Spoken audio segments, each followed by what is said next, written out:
Hey, it's Rob, creator of this podcast. Before we get into today's episode, there's a quick survey linked in the show description. It takes about 2 minutes and genuinely helps shape where this show goes next. So, I started this podcast because I believe a day where you haven't learned something is a day that hasn't quite justified itself. I'm not a scientist, I'm a technologist. But curiosity doesn't require credentials, and the universe doesn't check your qualifications before being extraordinary. I just thought, why not explore the things that genuinely fascinate me? And why not do it with a sprinkle of humor along the way? I grew up in the 70s and 80s, where British comedy helped shape how I think, or rather helpfully demonstrated that thinking was optional, provided you had a sufficiently good hat and a silly walk. That's what this show is. Every episode. Now, let's talk about the seventh planet. The Multiverse Employee Handbook has this to say about Uranus. Uranus is, by any reasonable measure, one of the more interesting planets in the solar system. It rotates on its side, generates almost no internal heat despite being enormous, and possesses a magnetic field so geometrically eccentric that it appears to have been installed by someone reading the wrong schematic. These are genuinely remarkable qualities. They have received, relative to their remarkableness, very little attention. Humanity visited once, briefly, in 1986. The data returned was extraordinary. The follow-up mission is currently scheduled for the 2040s, pending funding, a review, and the kind of institutional momentum that tends to dissipate between administrations. Exosociologists studying human civilization from a comfortable distance have noted that this pattern, discover something astonishing, produce a thorough report, file the report, convene a working group, lose the working group, is not specific to planetary science. It appears to be a foundational feature of the species. The humans call it process. The handbook calls it what happens when a civilization becomes sophisticated enough to organize itself and then cannot stop. The planet, meanwhile, continues its tilted, heatless, magnificently strange orbit, entirely unaware that a committee somewhere has it on the agenda. It has been doing this for 4.5 billion years without approval, without funding, and without once submitting the paperwork. The handbook finds this, on balance, admirable.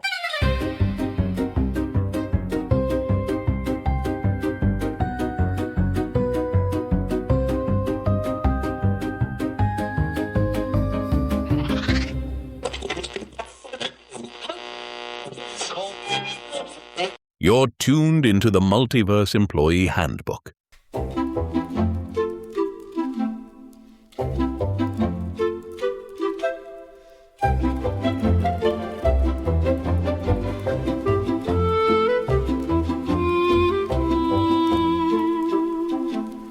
Today, we're exploring the entirely genuine scientific possibility that one of our solar system's most reliably labeled planets has been mislabeled since before most of our listeners were born, using science, satire, and the kind of logic that only makes sense if you're willing to trust 40-year-old data from a spacecraft running on less computing power than a digital wristwatch. Uranus, seventh planet ice giant, magnificently sideways, has had a very eventful 2025. The James Webb Space Telescope found a moon that Voyager 2 missed entirely during its only visit, and 2 astrophysicists in Zürich published a paper suggesting that Uranus may not, in fact, be an ice giant at all, but rather a rocky world wearing a very convincing disguise. We have, it turns out, been confidently describing a planet we have visited precisely once with 1970s electronics, and then filed away. The universe characteristically waited until now to mention this. Side note, this is going to be a serious discussion about Uranus. If you are currently 12 years old or have the inner life of someone who is, please take a moment to compose yourself. The science is not going to slow down for you. Okay.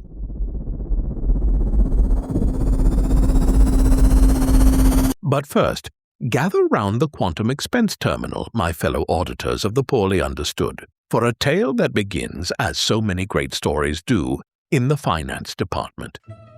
In the fluorescent-lit realm of quantum improbability solutions, specifically in the finance department, which existed in a superposition of overworked and technically closed for lunch, a junior accounts intern named Philippa was having what could charitably be called a filing crisis. It had started, as these things often do, with a very old piece of paperwork. "There's an expense report here," said Philippa, with the careful tone of someone who has found something they very much wish they hadn't.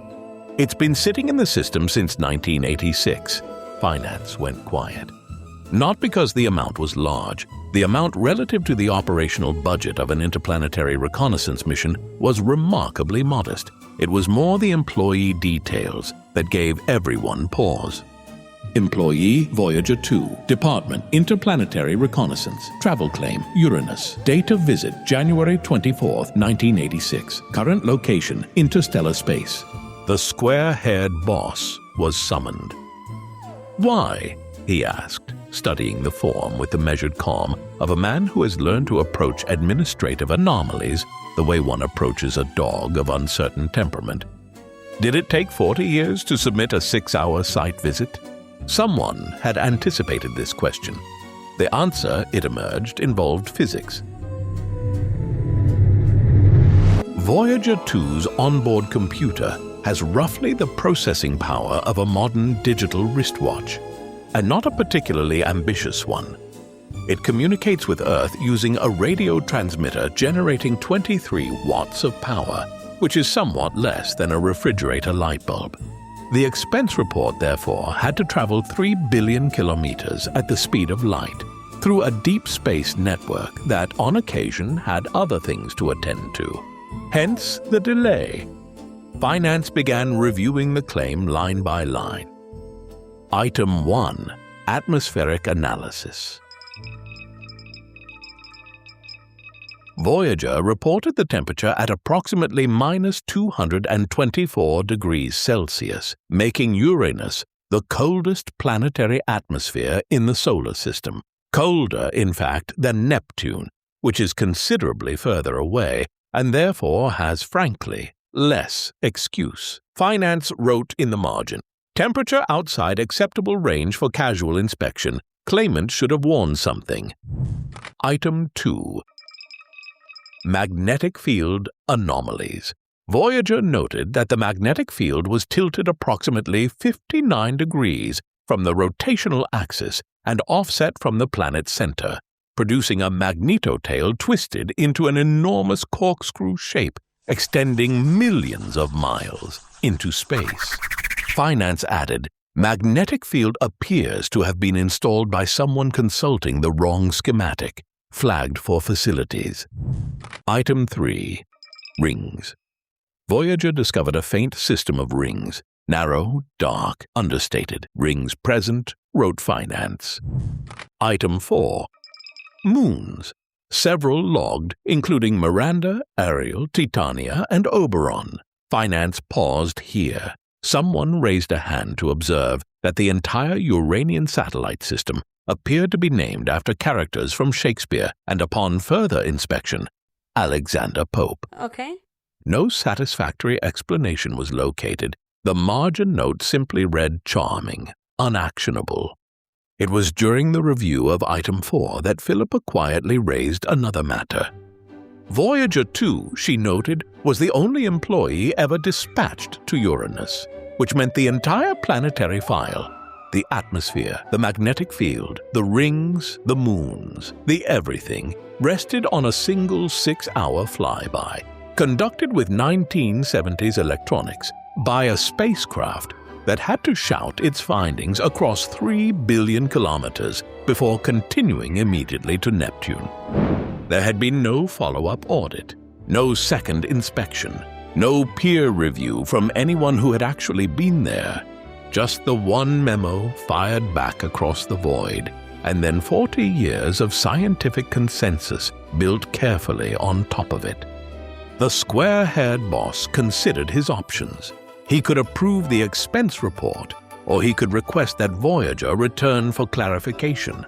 Voyager 2, finance confirmed, was currently beyond the heliosphere, traveling at 17 kilometers per second in the direction of interstellar space, and would not be available for follow-up queries for several billion years. The expense report was approved reluctantly. Philippa filed it.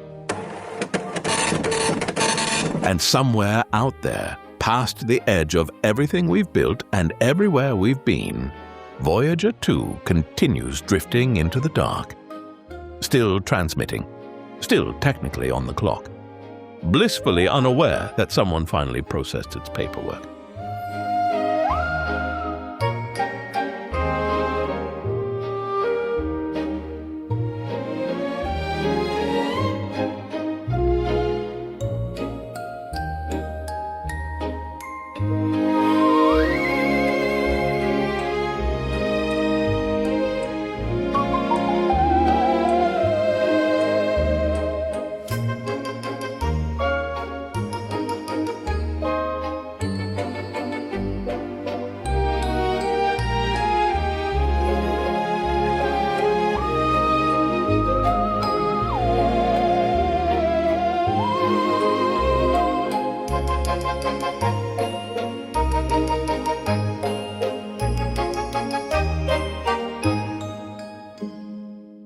And that brings us to the fascinating science behind Uranus, which, unlike the various ice planets of science fiction, does not have a dramatic reveal, a hidden civilization, or even a decent tourist infrastructure.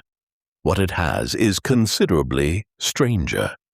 Let us begin with the basics, delivered without ceremony, because the basics are already sufficiently alarming. Uranus is the seventh planet from the Sun, orbiting at a distance of approximately 2.9 billion kilometers.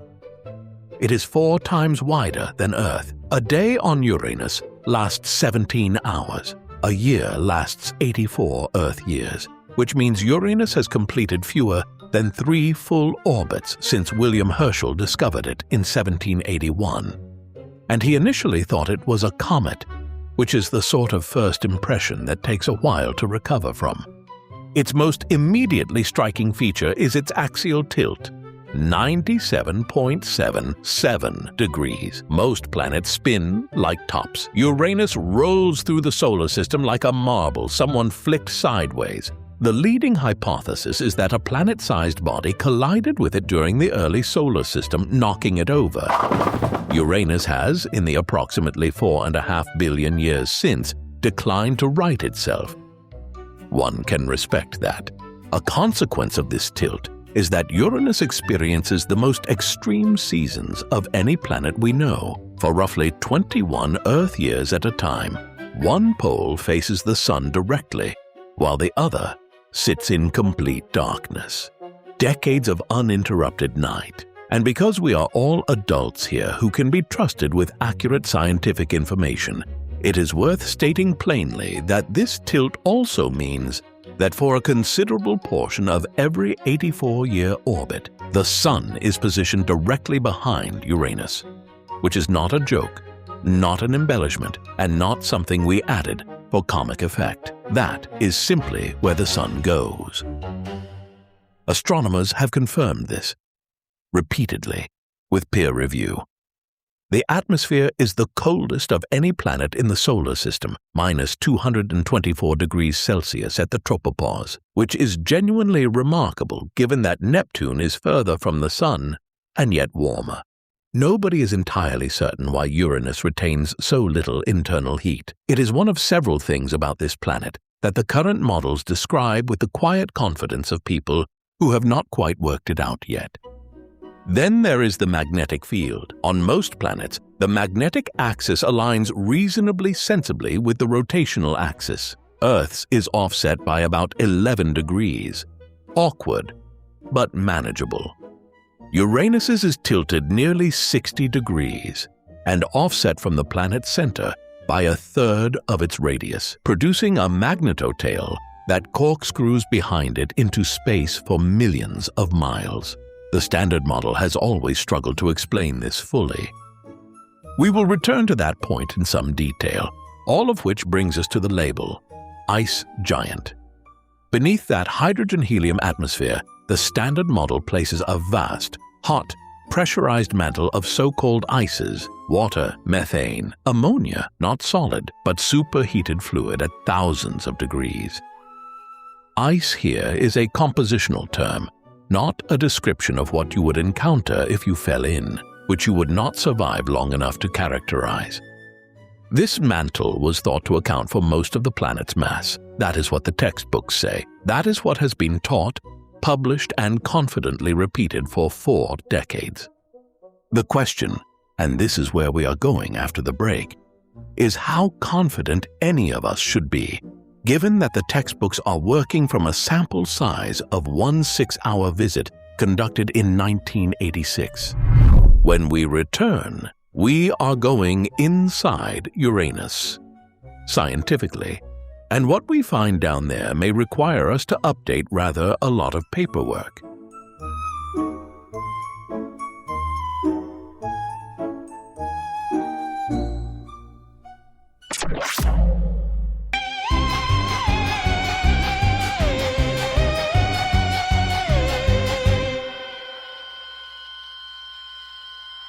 Welcome back, my fellow auditors of the Cosmically Misfiled.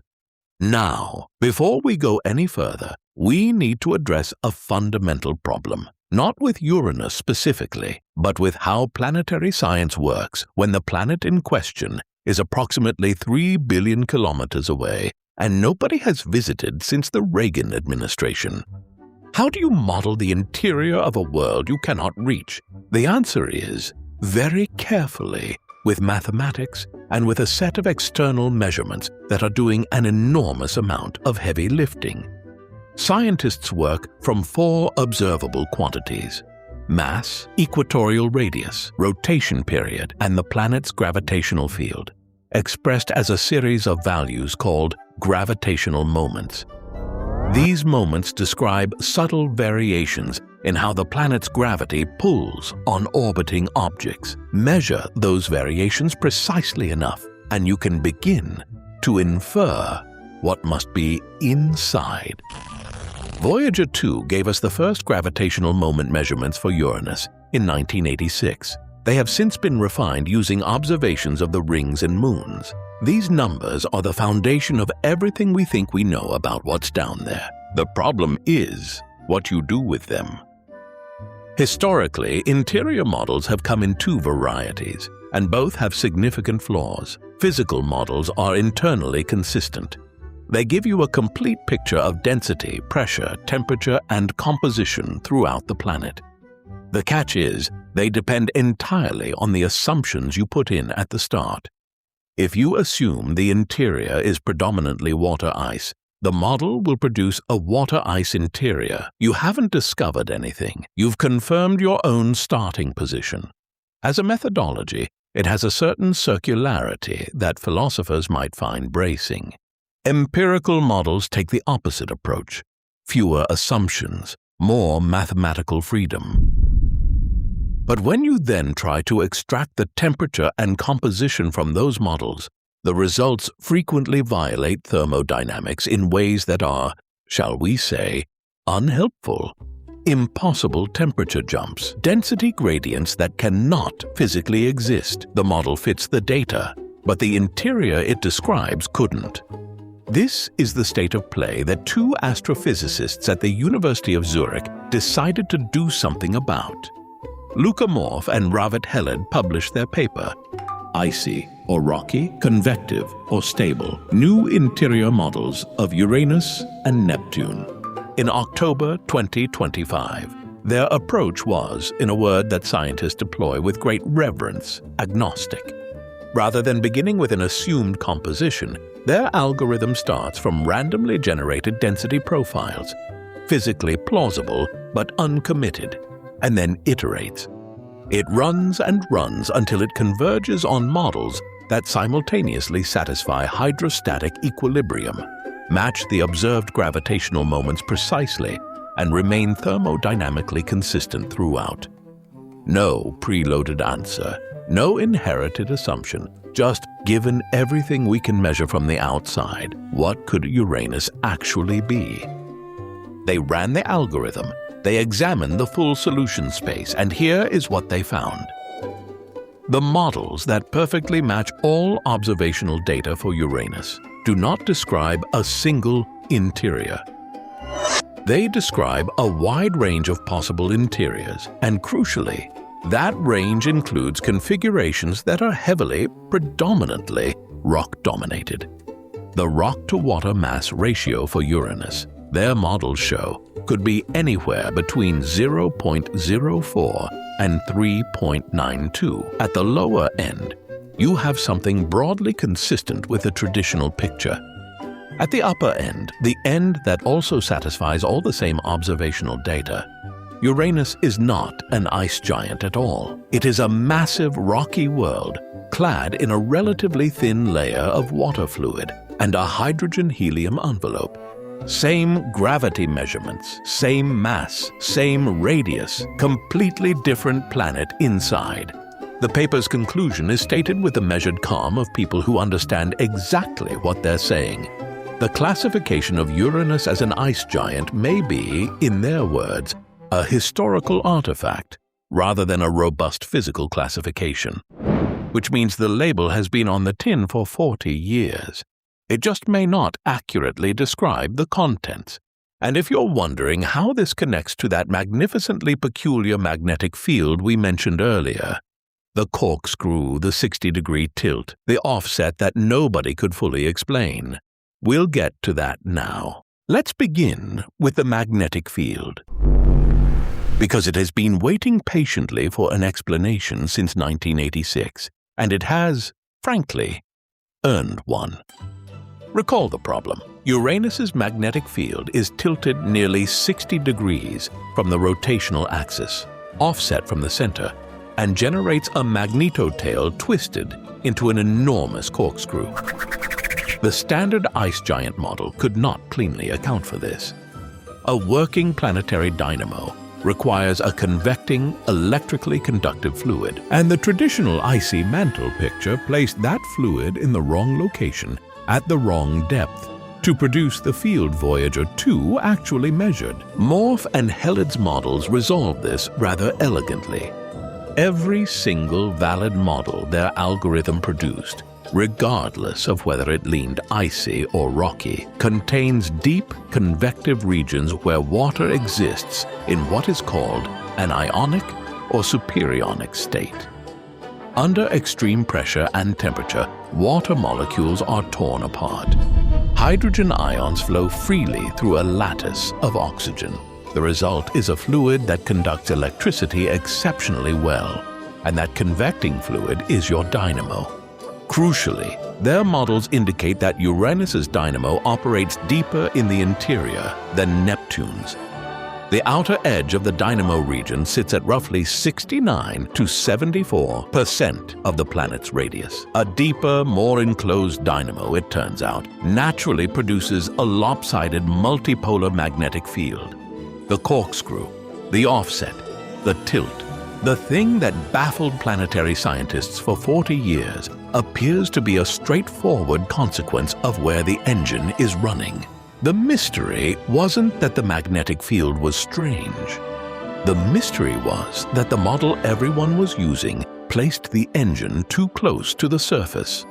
Now, the reason all of this matters enormously beyond our own solar system, sub-Neptunes, planets between Earth and Neptune in size, are the most commonly detected category of planet in the galaxy. We have found thousands of them. We have been modeling them, categorizing them, estimating their compositions, largely by analogy with what we assumed Uranus and Neptune to be. Our local ice giants have served as the reference template for an entire class of world. If the template is wrong, if Uranus is actually a rocky body with a gas and fluid envelope rather than an icy one, then the mass-radius relationships used to characterize those thousands of distant planets need to be reconsidered. The universe may contain far more rocky super-Earths dressed in gas than current models suggest, which is, depending on your perspective, either a profound revision of our understanding of planetary formation or confirmation that the universe has been quietly doing something different to what we put in the textbook. Either way, it bears looking into. And this is precisely where the James Webb Space Telescope enters the story. JWST, in the past year alone, demonstrated rather forcefully that Uranus still has things to show us.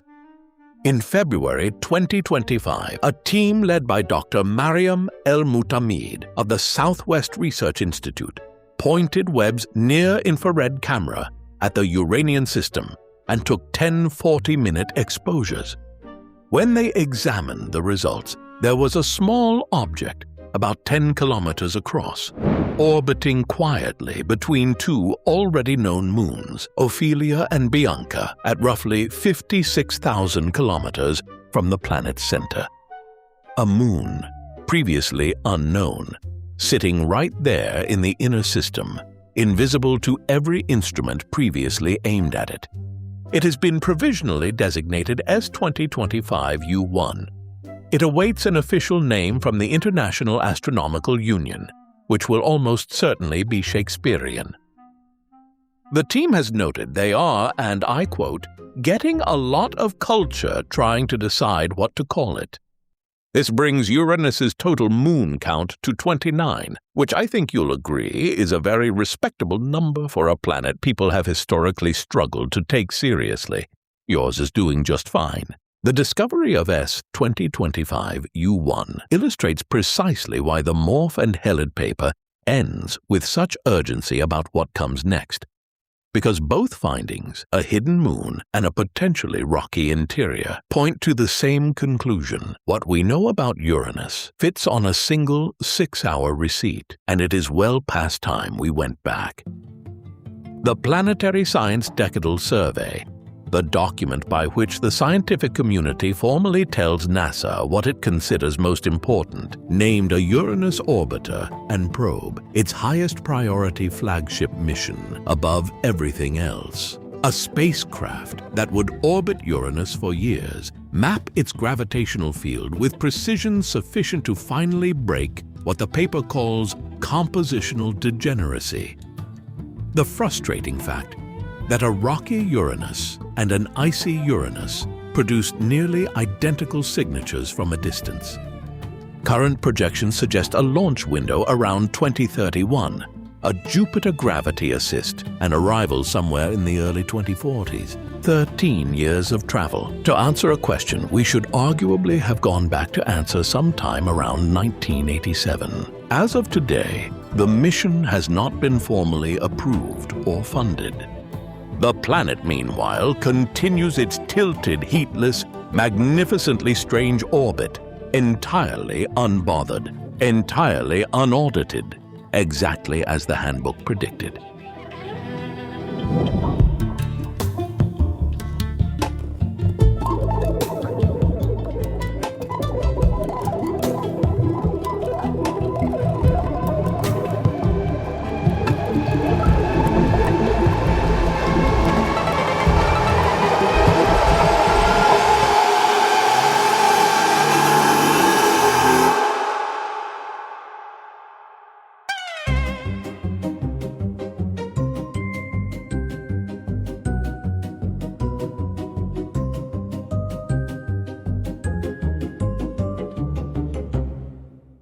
Well, my fellow victims of institutional momentum, we've reached the end of another quantum misclassification. Today we've learned that in the multiverse of planetary science, every ice giant exists in a superposition of icy and rocky, until someone in Zürich runs an agnostic algorithm and declines to assume the answer in advance. We've discovered that 40 years of textbook confidence can rest, quite comfortably, on 6 hours of data from a spacecraft with the computational resources of a slightly jet-lagged digital watch, and that the universe is under no obligation to correct us until it feels like it, which appears to be now.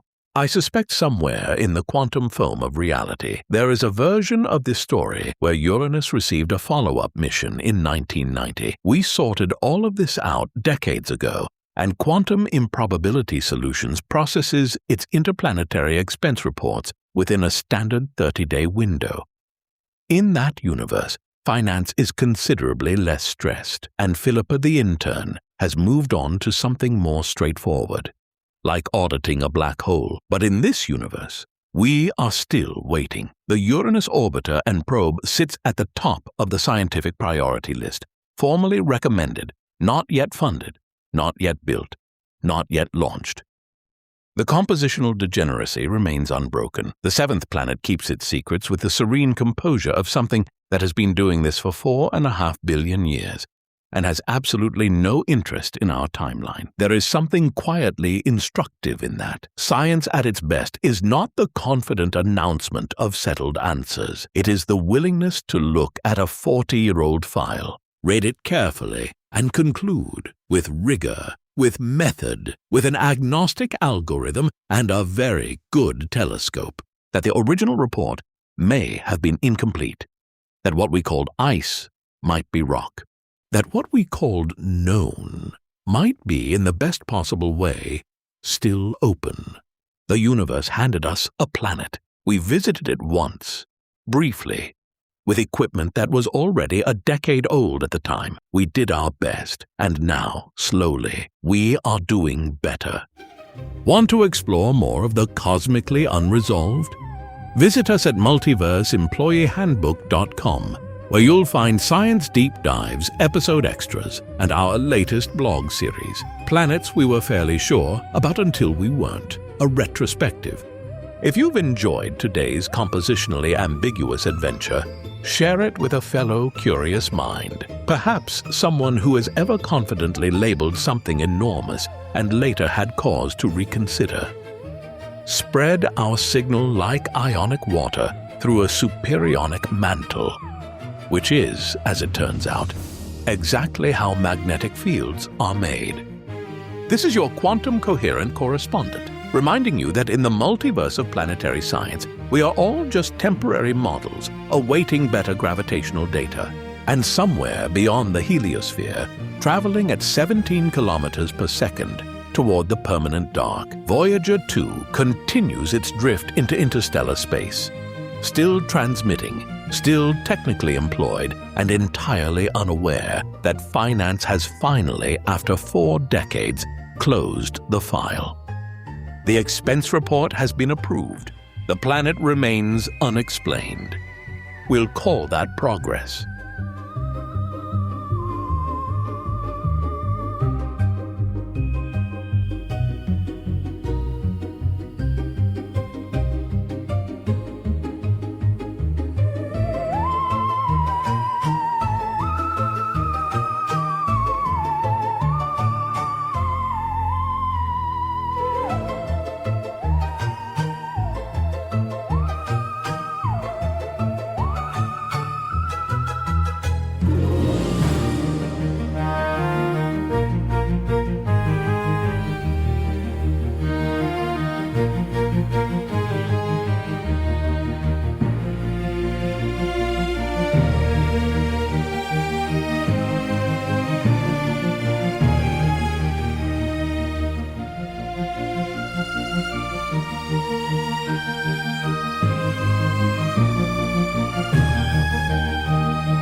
And now the credits.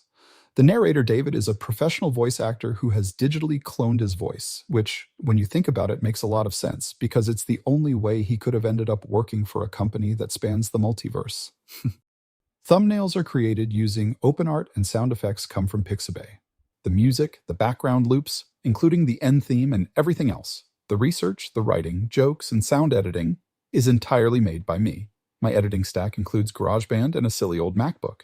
An arrangement that proves that while the universe is infinite, the amount of processing power to make me sound coherent is just slightly more than this laptop possesses. To learn more about the show, visit our website and subscribe to our mailing list. Link is in the description. Until next time, thanks for listening.